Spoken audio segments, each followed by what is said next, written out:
Super Mario and the Rainbow Stars is a game that I've had in my peripheral vision for a while.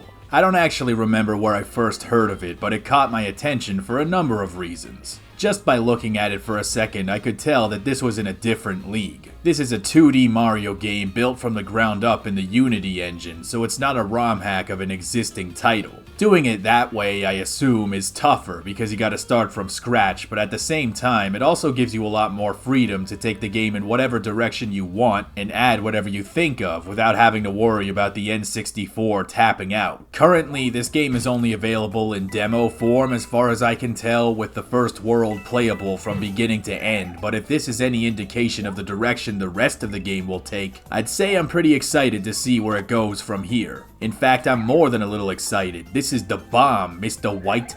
I'm at the Game Awards, yo. The premise of the game is that of a battle between light and dark. A shooting star event happens once a century in the Rainbow Kingdom, giving birth to star children, but one day, a dark star falls from the sky and becomes the evil Starnox who lays waste to the kingdom, until a mysterious hero seals him away with the power of the Rainbow Stars. Bowser gets wind of this dark power being sealed away in the ancient kingdom and sends his goons to go and take it. He sees absolutely nothing wrong with this plan whatsoever, and even though only the first chapter of the story is available, I'm pretty sure that nothing bad will happen at all. That's when Mario goes on a balloon ride with Peach and Luigi, and the balloon is attacked by stars raining from the sky. They get separated, and Mario teams up with Starry to fix this shit and figure out what's going on. When you begin, you can tell that they were really bringing their A game here. This is another game where my controller just works right out of the gate. And even better than that, it somehow has rumble as well. That's definitely excessive, but it's also really cool to have.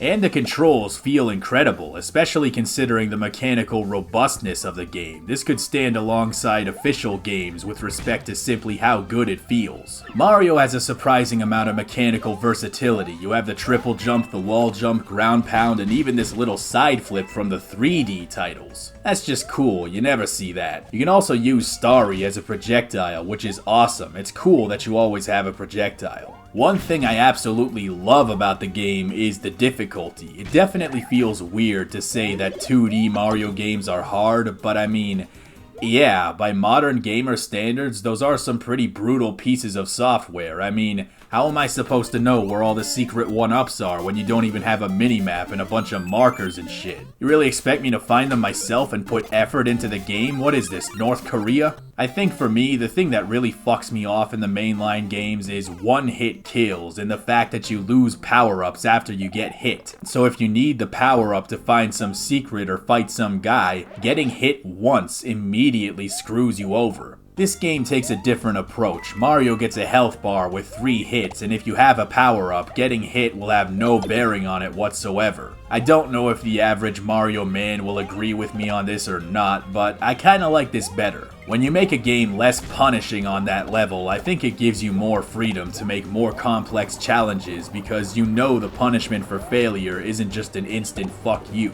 The game also had the tremendous wisdom of ditching the time limit. In a game this pretty, you don't want a time limit because then you can't appreciate all the little details. And that's another thing, the game's presentation is excellent. I think one of the things that was tripping me up about this game is that I was expecting the levels to be like new Super Mario Bros. In terms of scope and scale and certainly visual variety, but a lot of the time they're closer to something like Donkey Kong Country, which is a much higher standard. In its demo state, there is only one world available, and I feel like there's more variety in the first world than in the entirety of some of those new SMB titles. You have this level where everything is draped in shadow and you have to figure out what everything is based on their silhouettes alone. There are a lot of unnecessary details, like how certain set pieces will actually react to you physically touching them. Every single part of the game is made to look as slick as possible. This is clear from the very opening moments. The UI is super smooth, it's uninvasive, it slides in only when it needs to, and it doesn't overstay its welcome, and it's as stylized as any official Mario title. My favorite thing is this fancy ass map. This is slick as hell. I'm loving this big time.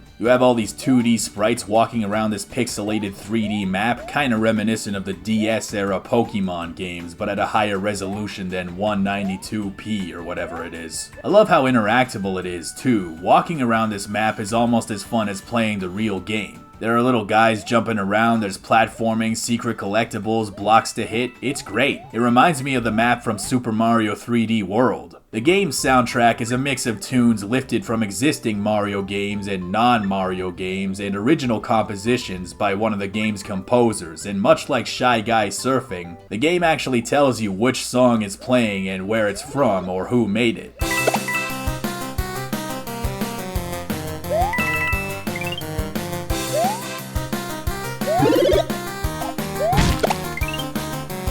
There's a lot of visual humor in the game, with funny cutscenes brought to life with expressive and detailed animation. I love how when you do the tutorial, Luigi has to wait outside the pipe, and then when you get out, he's just sitting on the grass drinking a cup of tea. He really doesn't mind being left out here. I bet he actually appreciates the downtime. One of my favorite gags is during the tutorial. When you reach the end, a sign drops from the sky and actually hits you and does damage. That's a bad sign right there. I think for me though, the truly special part of the game is the story and characters. You don't play a 2D Mario platformer for that kind of thing usually, so it might seem superfluous on paper. But I respect it a lot. It's very clear that they're going for the spirit of the old school Paper Mario titles. It even starts with the book opening, and you know the story's gonna be good when it starts with the old ahem.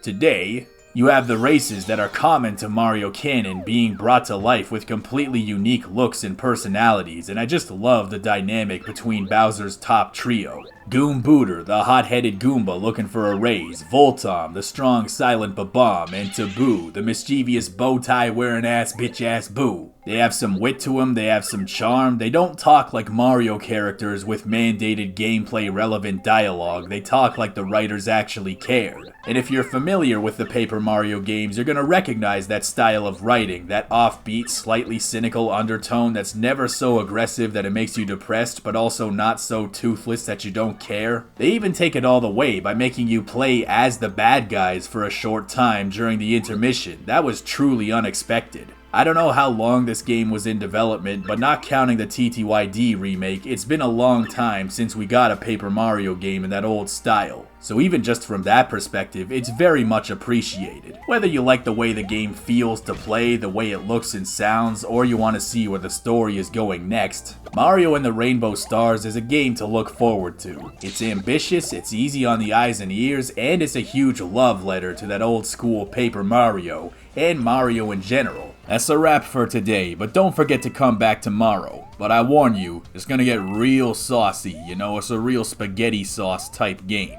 Stay tuned, and Merry Christmas, cousins!